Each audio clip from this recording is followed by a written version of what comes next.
If the freedom movement is the only thing standing in front of us in New York City, foreign or domestic, who do you serve? You serve the state. You serve the New World Order.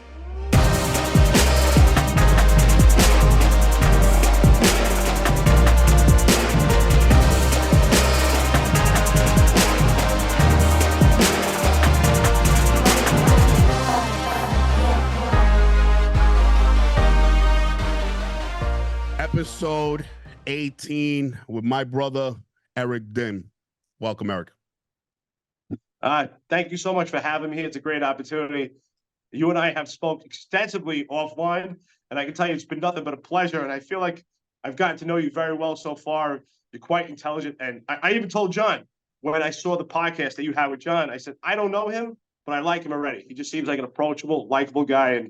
And so far, it's held true. I appreciate that, man. And likewise, bro, I've learned a lot. We've spoken for like 3 hours yesterday, and I already learned a lot.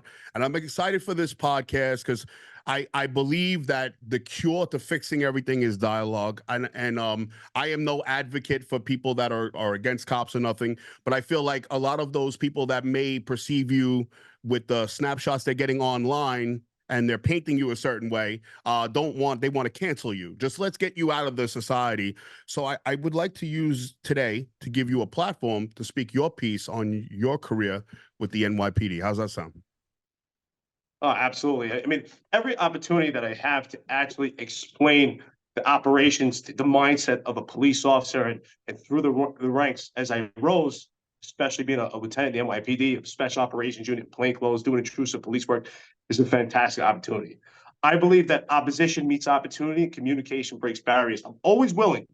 Those that are in opposition to the police work that I did, based on the pictures and the stories that they've heard, I'm always willing to have conversations.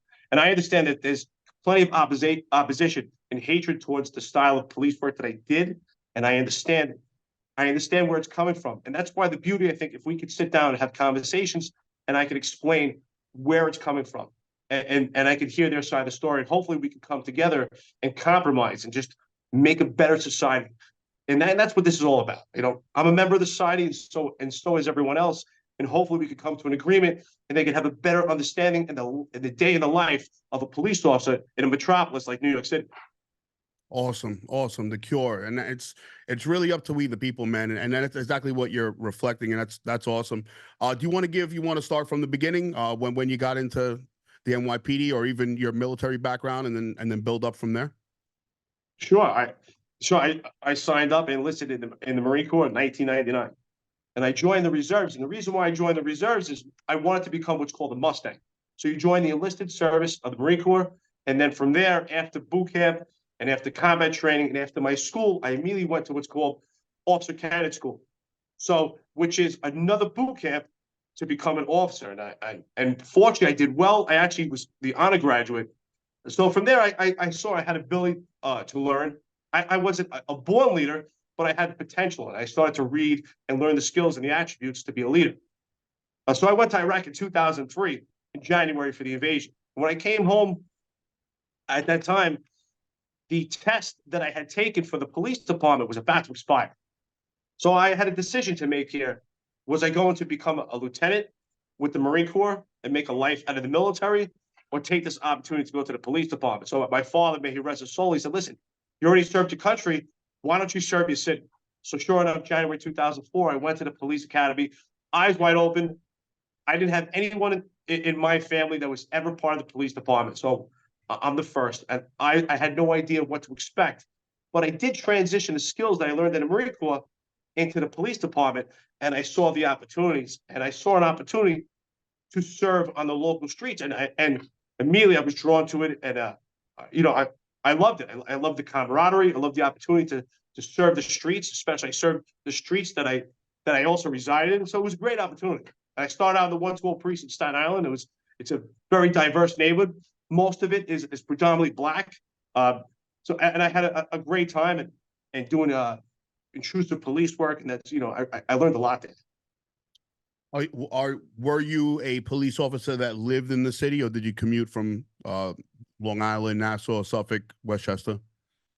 I was always a New York City resident. I lived in 4 boroughs. The only borough I never lived in was Manhattan. I lived in the Bronx a long time.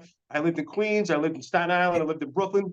The only reason I live in Manhattan, I couldn't afford it. But other than that, I'm a New York City guy. I love New York City. It really was a great time. The New York that I know. So what exactly, what year did you start with the NYPD again? January 2004, I went to the police academy. So 2004, you get in. We spoke offline that, obviously people want to hear about these 55 violation or complaints, and complaints is a key word here. You were explaining to me that it's almost like you have a split of a career where it looks one way, half of it, and another half, you start to see these complaints come up. You want to explain that? We start getting into these complaints that they have accused you of? Sure, absolutely. So that the public understands, the Civilian Complaint Review Board is an independent watchdog. It was actually administered by, at the time, former Mayor David Dinkins in 1993, who enabled the Civilian Complaint Review Board to be an independent watchdog. And at the time, from 1993 up till about 2018, it was much more of a fair process. And as a cop, you were very comfortable and understood that if there was a civilian complaint, that you had due process and a fair chance to combat these complaints. And if you look at my career, you can see from 2004 to 2018, getting complaints is a byproduct of doing intrusive police work. But you can see my complaints were sporadic. It was nothing out of the ordinary. But in 2018, when the legislation had changed and the Civilian Complaint Review Board started to get more subpoena power, more funding, you could see, and the nomenclature to the Civilian Complaint Review Board really changed. It became a biased organization towards the police. They had a complete disdain. They started to become part of this anti-police advocate and anti-police sentiment. You could see a complete dichotomy in my career. And I always say this, if I would have retired early 2018, I believe the newspaper articles would have been much different. And I'm not trying to brag, but maybe I would have been claimed a hero or a great cop. But because I stayed on from 2018 until the end when I retired, September 2022, my name was just completely smeared. So this 58 is a complete smear campaign. And you can see the complete difference. If anyone has an opportunity, it's open to the public. Please take a look at the 58. You can see the comparison from 2004 to 2018. There's even a 3-year period. I have 0 complaints while I'm doing anti-crime work as a sergeant. But 2018, until my last complaint of June 4th, 2020, as a result of the George Floyd riots, I was just getting bombarded, and I received 8 sets of charges in 1 year on my last year. Wow. So, and we will edit in, guys. We'll put up that 50A so you guys can see what he's talking about, to see if he's, if that pans out. So what happened in 2018 with the NYPD? What changes at this point? What do you think? Why do you think these complaints are coming up? Some may turn around and say, hey, maybe you weren't getting caught and then somebody was holding you accountable. And others may say it might be an administrative change. Which one do you lean towards?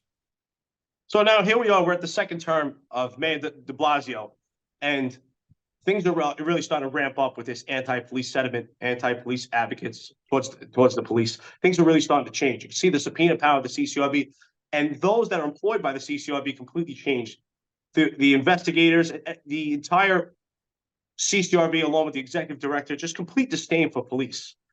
And the investigation started to change, and you could feel it. Once I started to get these complaints, they really started to bombard and compound. And I was even told at several times I went for interviews with the CCRB investigators, along with my attorney, they would say it was pretty obvious that I was being targeted. And I also believe I was being targeted for being an alpha white male that was doing intrusive police work in a demographic area of the South Bronx that was predominantly Black and brown. And so you could see when I went for these interviews, they were almost reverse engineered. And it was almost as if I walked in and I was guilty already. It was reverse engineered based on what I said and where it was headed, because I articulated Supreme Court case law. Even in one of the cases that I was interviewed, the Civilian Complaint Review Board wanted me to identify a confidential informant that led to an arrest. And I refused. I did not. And of course, I was found guilty in that case. I would not put the identity of a confidential informant at risk. That could cost someone their life. But the fact that they wanted me to disclose that information, I could really see it taking a turn. And the attorneys would tell me, you know what, I think you're going to get administrative charges.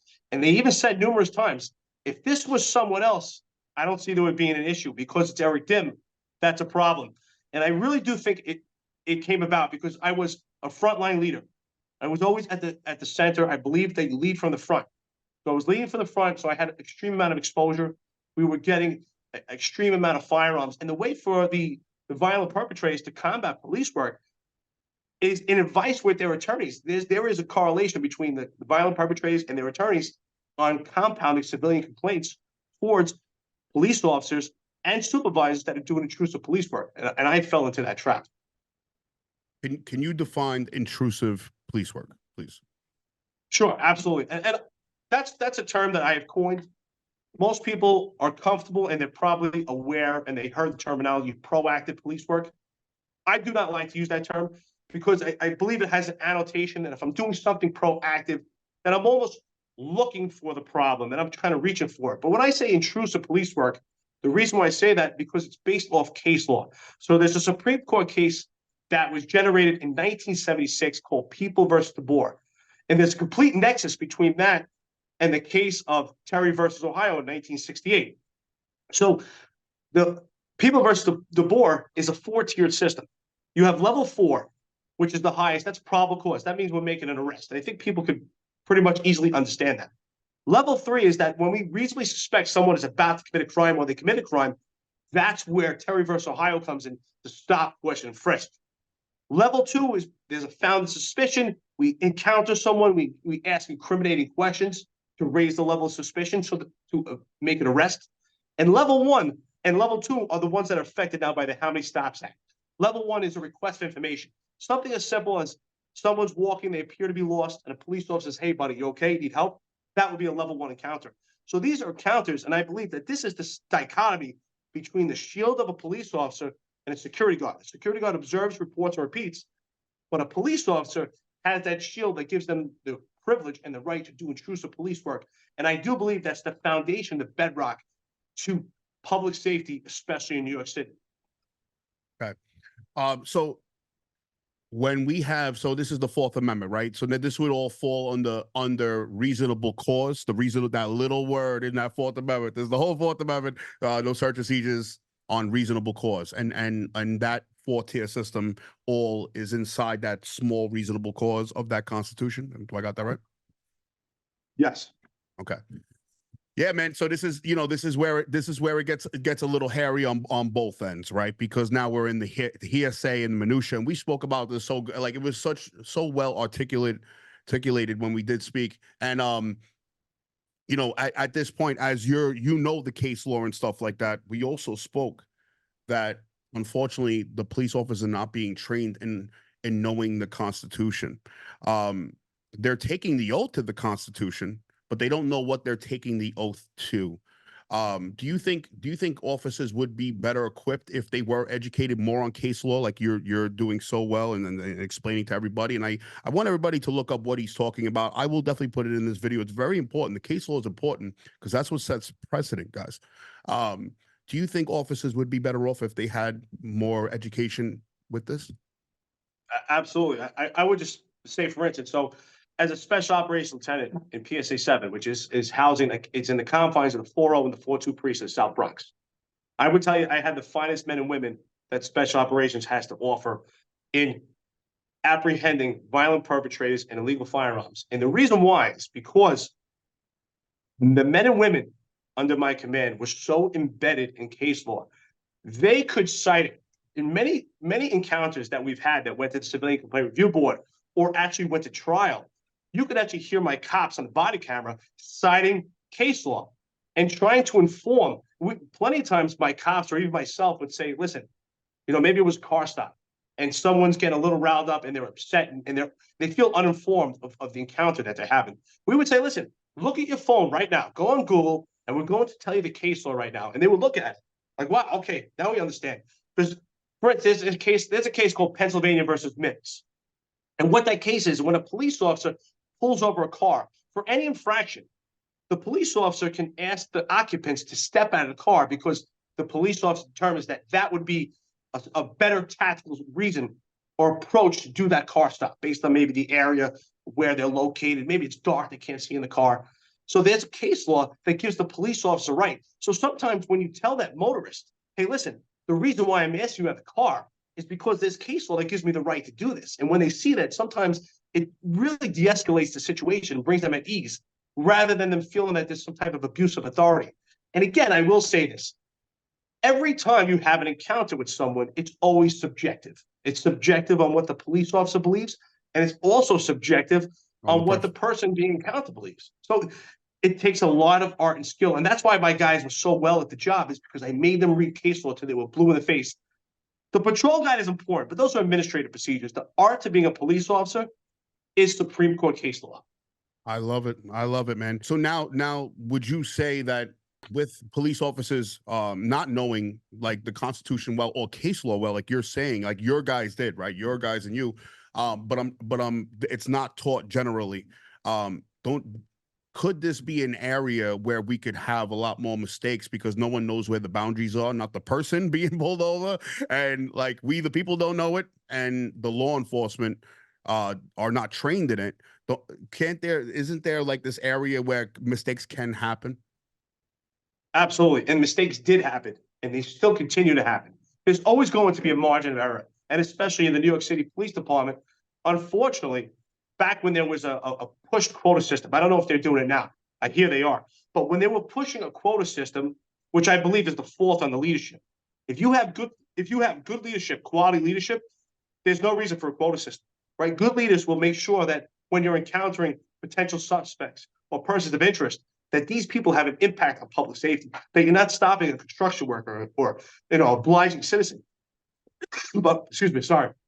But what's important to note is that you understand that you have you've read this case law till you're blue in the face. Why? Because competence brings confidence.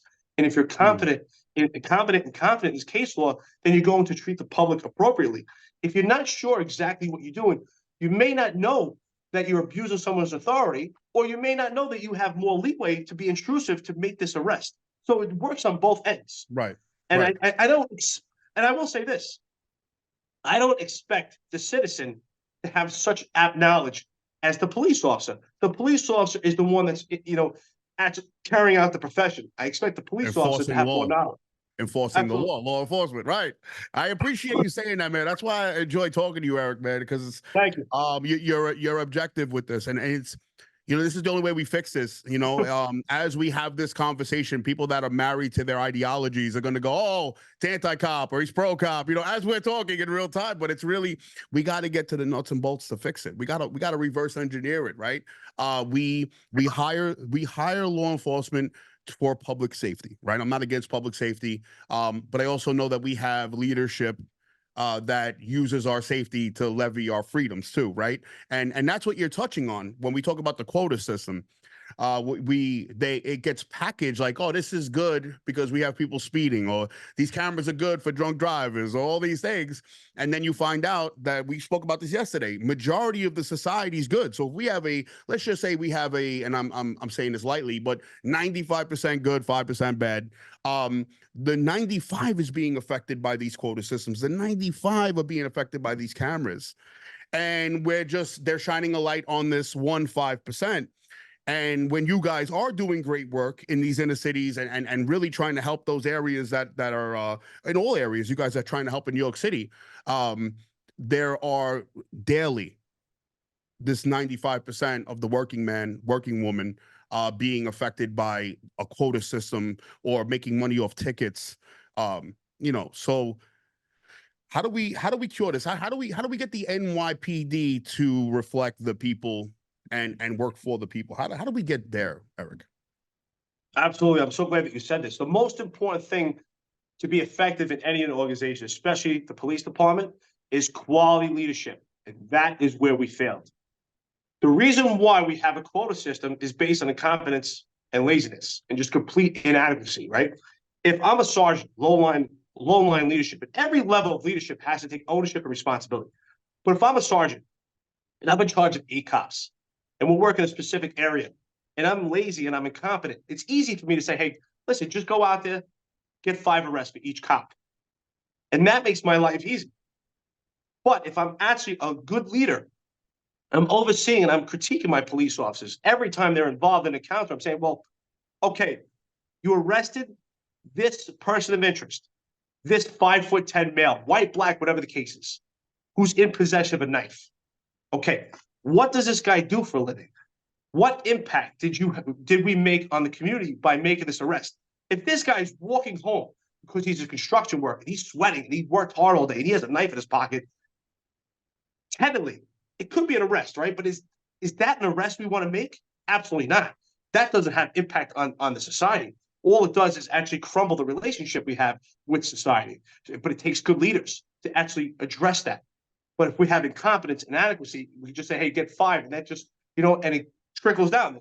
We could also have lazy police officers say, well, I'll just get the first 5 arrests because it's much easier. And that's not for the overwhelming majority. The overwhelming majority, I do believe, have their hearts in the right place. The stop, question, and frisk tool and resource was great, but it was misused and abused. So I always say this, right? If you look back at the history of stop, question, frisk, at the height of crime, it was like the police department threw out this big giant net, and we caught a lot of big fish. But also in that net, we caught a lot of little fish. And it's unfortunate, right? I believe the intentions of the police department, their hearts were in the right places. But as time went on and crime went down and we didn't need that giant net anymore, they continued to do it because now it's about self-preservation for them to enhance in their careers, to have better numbers than the year before. So yes, we're doing well in public safety, but now we're starting to deteriorate the relationship with our friends, the good people in the neighborhood. And you're 100% right. I worked in the confines of the 4.0 and the 4.2 precinct. 95%, I would say maybe even more, are great people.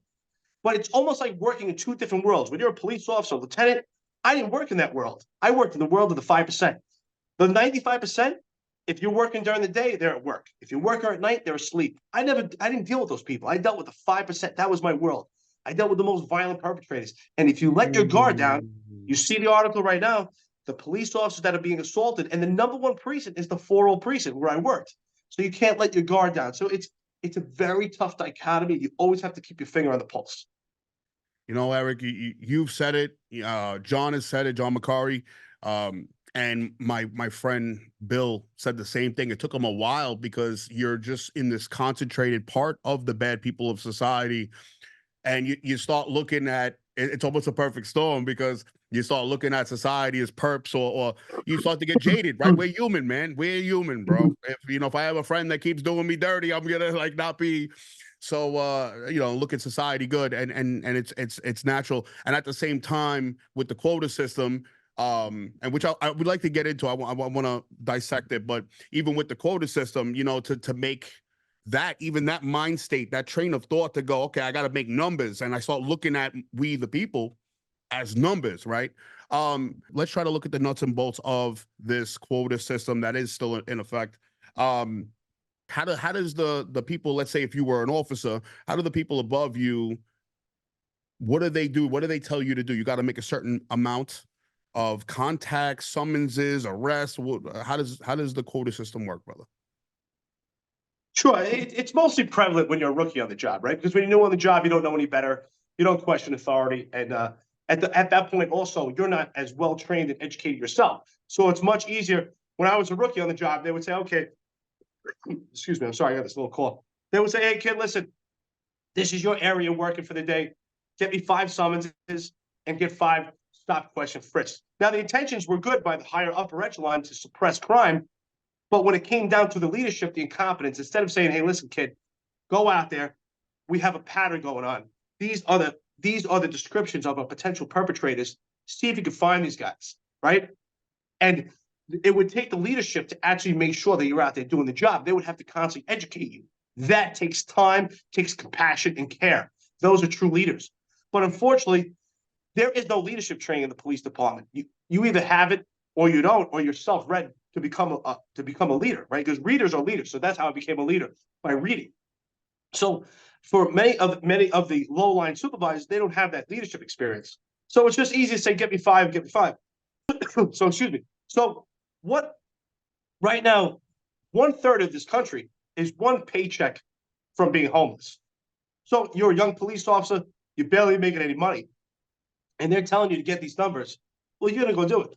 But No, you so at this time, You're a young police officer. You don't really understand the politics of policing yet. And, you know, you're completely obedient at this point. So you're going to go do it. Yeah, I mean, no, we watched it with the mandates. We watched it with the mandates. That's something that, you know, I think there was enough of a wave of people hearing that they could be dangerous, and they still like, they like, I'm still gonna put in my body. I gotta pay for you know, listen, and that's everybody. It's not just cops, guys. It's not just cops. So all right, so the white shirts come down on the offices to make certain, and you see how, Eric, you see how, like, right there, right now that you stepped away and stuff, you see how right there you said, go get me like a grocery list. Go get me 5 this, that, you know, it's like that. If the police officer, you know, the way I understand it is law enforcement is supposed to protect we the people. And if no calls came in for those things, and we're just randomly looking at people as money bags, or like, you know, get them into the system. And on the other end of it, you're a well-read man, you know, the prison industrial complex was going in. We have, what do we have? 73 state prisons, bro. I mean, we're talking big business. We got to fill those seats. Those are stadiums. We got to fill those seats, right? And it's just such a well-oiled machine, and it's compartmentalized. And that's, you know, we do have crime in our cities. I mean, when they started to implement these things back in the 80s, New York looked like Iraq, right? New York was Iraq. So it was justified, and the people cheered it on, you know? And I try to learn from history. And I feel like New York is going in a very similar direction, brother. But this time, they got some kick-ass technology, bro. This time around, can you see a NYPD? Do you think if enough men in the NY, I'm not saying they will or won't, I'm just saying objectively, if enough New Yorkers, we the people, the NYPD, because obviously they don't like to do the quotas, they're forced to do the quotas, stand up. Do you think we could stop this because the people don't want that in New York City? Well, I'm glad you asked that. So we talked about this before, but only 2%, they did a study, only 2% of a group actually speak out from that group. So I don't see that happening. You know, unfortunately, I do believe most of the men and women in the NYPD, their hearts are in the right place. But out of fear and out of pressure, they're going to follow along. They're not going to step aside from that group. Absolutely not. It's a boy. Hey, honestly, he's honestly a boy. Yeah. I mean, we learn firsthand. You know, my wife's a school teacher. We learn firsthand. So, and we see what happened with John. And you know what's funny about that? It's like, yeah, we spoke about this yesterday. We're like, oh, you're gonna do the right thing, and you know, it doesn't get. It's not a glorified path. You know, it's not a glorified path. It's a rough path. You know, you gotta deal with your actions. But like you also said yesterday, we're able to rest our head on that, brother, for doing the right thing and how important that is. And in my good book, it's, you know, it's serving the spirit, not the flesh. You know, a lot of times people are scared to do the right thing because they're worried about losing their fleshy things, including their own flesh, right? Depending on the time in history. But there's a spirit in all of us that know right from wrong, and it's really important that alpha men do the right thing in this time, brother. Well, I'm so glad that you mentioned that. That's also the intentions of why John and I have been so expressive on our podcast, is because it's clear the legislation and also this woke movement that also has penetrated the NYPD, this weak appointed management, is stripping away, emasculating the police department. Because if they strip away at these alpha males, then if the emasculated males and females of the police department will fall in line, then they can meet the agenda. People like myself and John and Sal Greco were the alpha males that would stand up from the crowd and say, wait a minute, this doesn't look right. You know, I don't feel comfortable with this. You know, our moral principle would definitely override an unlawful order or something that we can't live with. And they don't want that. So you see it right now. I say it all the time. If you see the new guys as they come into the police department, they're hiring a specific type.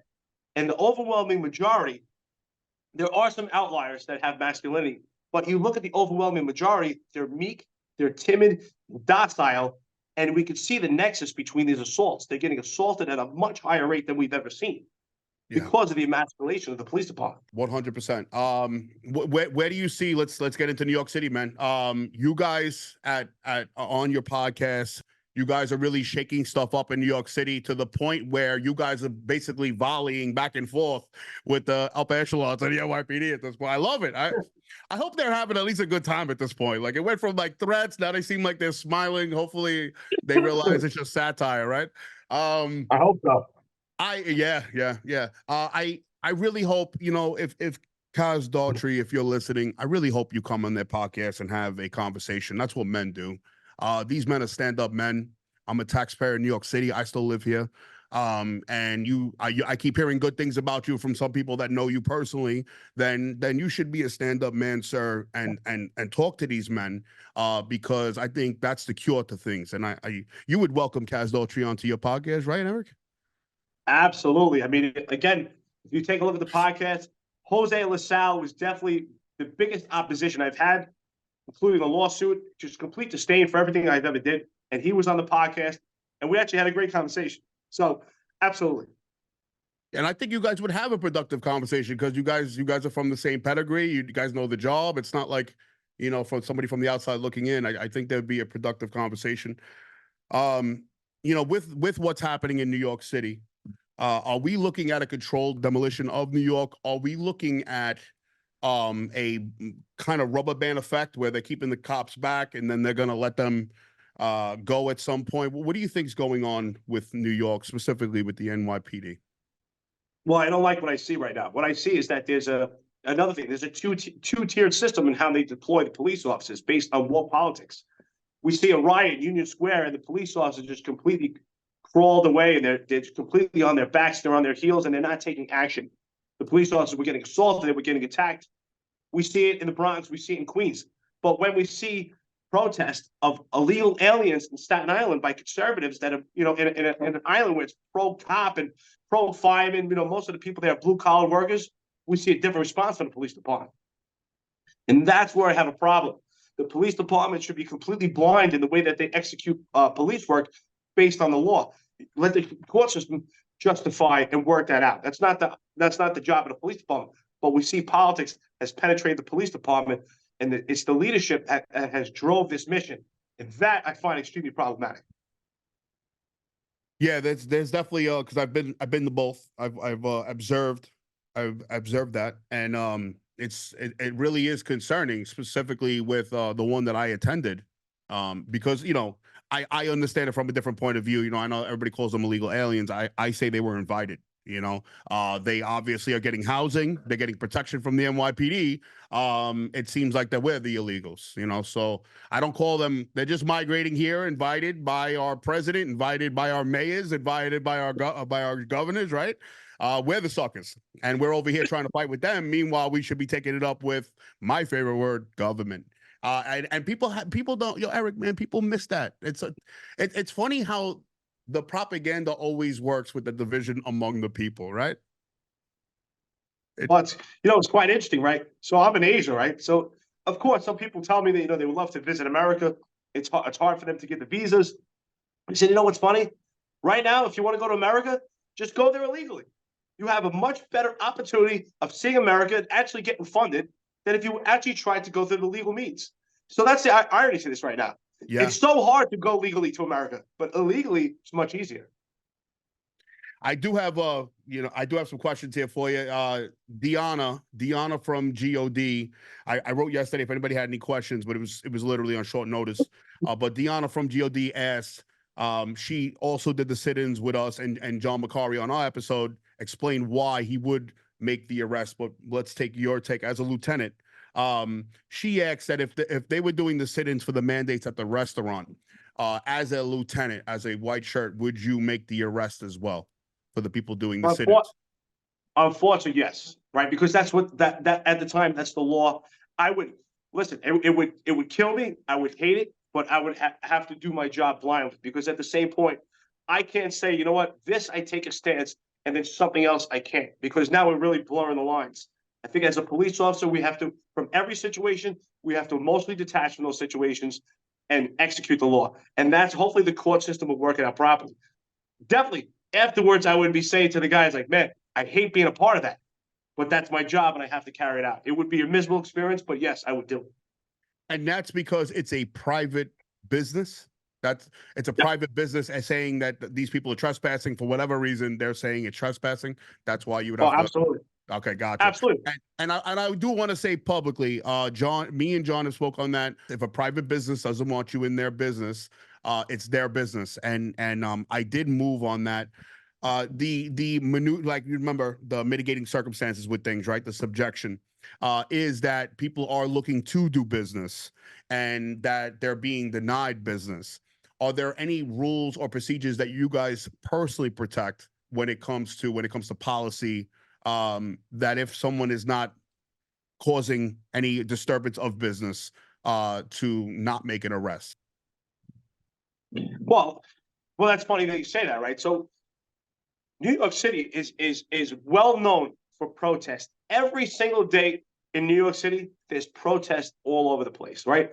And that's why I say the police officers do a fantastic job of addressing these protests. What we see now with this BLM, pro-Palestinian stuff is they're riots. But every day in New York City, my entire career, you could see solo protests with one person. You could see groups, but the protests are all over the city. If people are protesting, I'm all in favor of protesting. I'm even in favor of people that protest are in complete opposition to the police department. That's their right. That's part of being a Marine. I fought for this country. As long as they do it safely in a manner that they're not impeding pedestrian traffic, they're not impeding lives, and they have a right to speak their mind, I have no issues with it. Absolutely not. And that is completely applicable in the law. So that I would not get involved in that either. And I wouldn't even look to make those arrests. I worked in the Lower East Side in the confines of PSA 4, and there were protests there every day. And we didn't pay mind to it. Unless they created a havoc environment for the residents, we didn't pay any mind to it. We let them carry on and live their lives. They mingled very well with everyone else. So this is a constant theme in New York City. But what we're seeing now is orchestrated riots, and most of the people are not even from New York City. They're from out of town. It's just completely orchestrated to strip away at the police department and crumble at New York City, just completely funded. Do you see the agenda of trying to federalize the police when you were on the force? Anything pointing in the direction of them trying to federalize police so the states lose their rights?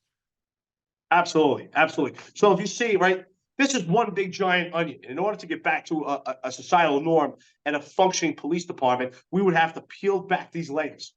And it's not something that happens sudden. It's little by little, right? We have the chokehold ban. We have the diaphragm law. We have the Right to Know Act. We have now the How Many Stops Act. We have removal of qualified immunity when it comes to the Fourth Amendment. So it's little by little, each piece of legislation, along with the CCRB, have the right to self-initiate cases. So piece by piece, these are meant. Also, you see the protest settlement of the response from the police department to protest now.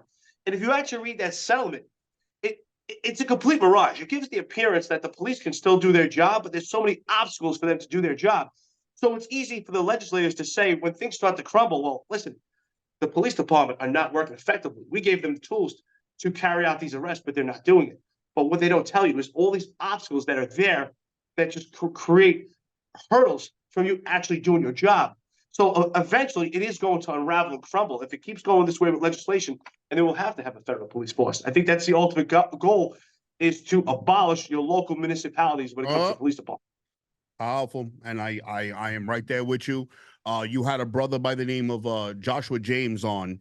I would love to have him on. He's a de jure sheriff, and he is ringing the alarm on that. He was on David Nino. I'm going to cut up that that podcast that he did, because that's the stuff that we're learning here at the New York de jure. We're just getting it back to the Constitution. We the people knowing the rights and stuff, and our lefts, rights and lefts.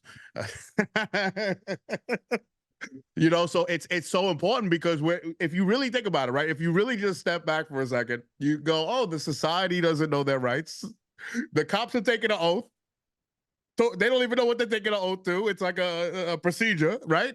You're 100% right. We're on a runaway train, and I believe, I know people think I'm crazy, and it keeps going in my direction. So I'm just calmly, humbly watching it go into the direction that I believe that we, the people, all the people, once we learn our rights, we'll be able to put everything back in its place. Once we learn our rights, we will be able to get everything back on track. And I think that's so important, Eric, because we are just we are a sick society, and we have policy enforcers, protecting policy from politicians that are targeting we the people. Oh, absolutely. I agree. Listen, you and I talked about this, and again, we both agree. I was a history major in college, and we know that the founding fathers of this country were genius, because even back then, without the technology that we have now, they foresaw that people have a tendency to get drunk with power, and they saw that back then, and we're seeing it now. You know, when weak people are in charge, there's an abuse of power, and when there's an abuse of power, we lose, we the people, and we're seeing it right now. Unfortunately, we're seeing it with the Democrats, and it all comes down to funding. The Democrats do not want to lose their place in society in this country because of the funding that they have.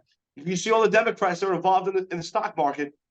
You know, they're making $150,000, $200,000 a year, but they have a 10 million, 20 million net worth because of the stock market. And if they lose that hold, they lose that funding. So I think everything comes down to following the money, and we lose, we the people, because it's about the money. Yeah, I'm so grateful that you brought that up, brother, because we have politicians that are becoming multi-millionaires doing public service. You know what I mean? We're talking about people that come in and maybe have a mill and then walk out with 30 mil in their career, even more sometimes.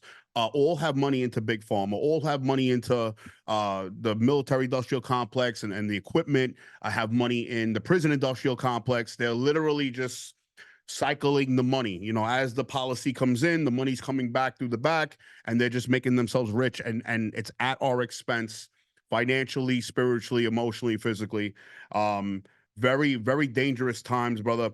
Do you have any last words to the rank and file, to the NYPD, possibly to Kaz Daltrey, to invite them on? Do you have any last words for we the people, brother? Sure. I like to speak to the public first. So I understand I'm getting a complete split when it comes to the public. I have many supporters out there that understand police work, and they see my record and they say, wow, that guy was a cop. I would love to work with him.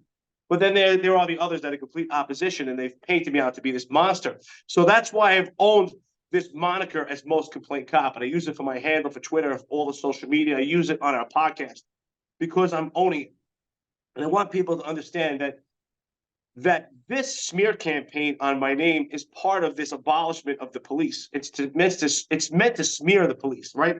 Because if you look at my 58, right, ultimately the goal is, if we smear enough alpha males and make them unattractive, we can strip away at the police department.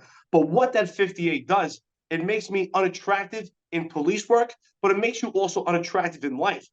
It's almost like getting a rape allegation. Once you have this smear, you can never lose a stain.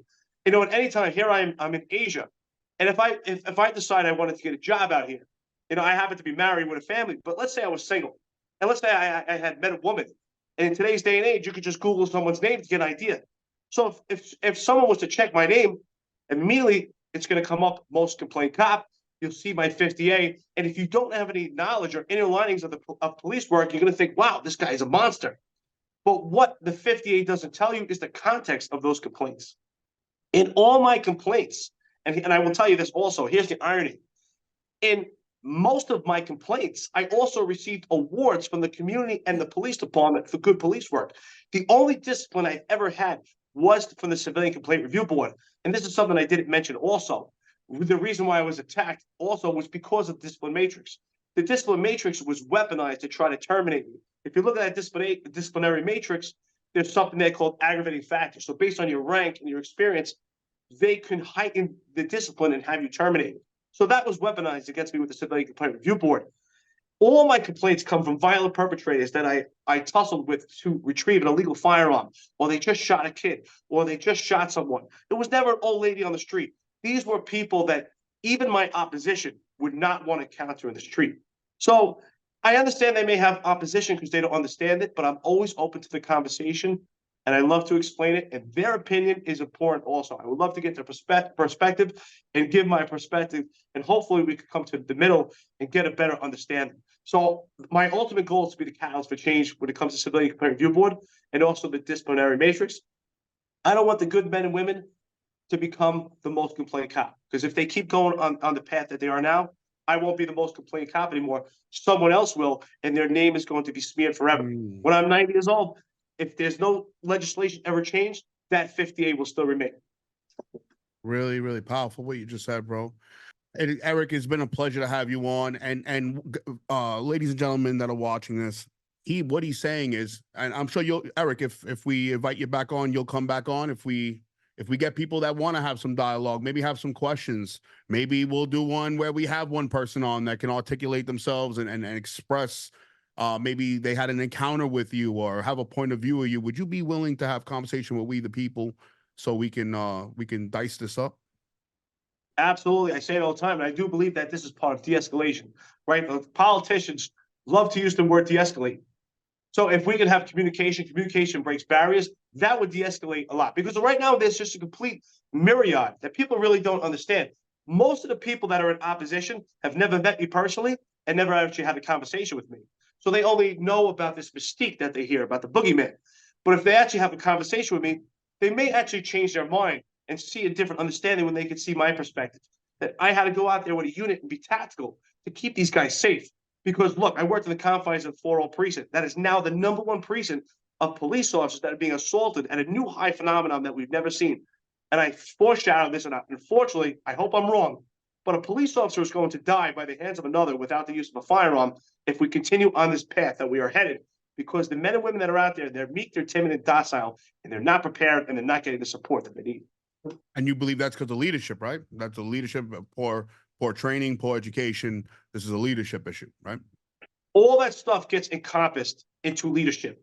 Good leadership would ensure that their men and women are properly prepared, properly trained, and get the support. And I mean the support emotionally, physically, and financially so that they can do the job. Keep the police officers safe.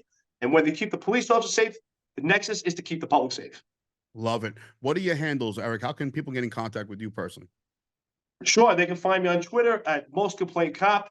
It's actually at Eric Dym Cop. They can see Most Complaint Cop on Twitter. They can also find me on Instagram. Same thing, Most Complaint Cop. Also, please check out the podcast.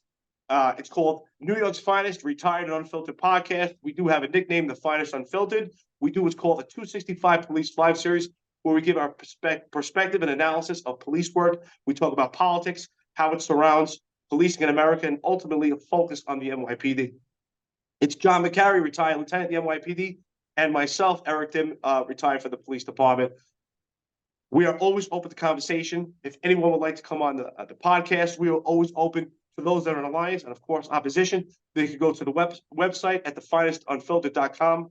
And we appreciate all walks of life. Everyone has a voice, and everyone's voice, I do believe, is important. We can learn things from others that have experience, and we can learn things from others that have less experience. Everyone has something to offer. We have to see that. I love it, man. I love it. Eric, it has been a pleasure to get to know you, get to know John, get to know Sal. You guys are great men doing great work. I'm looking forward to building with you in the future.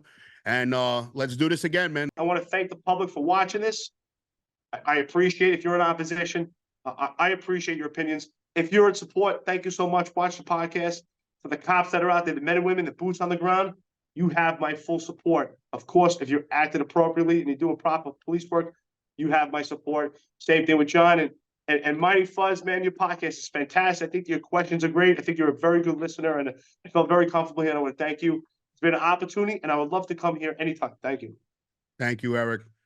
Episode 18, The Most Complaint Cop, and we're out.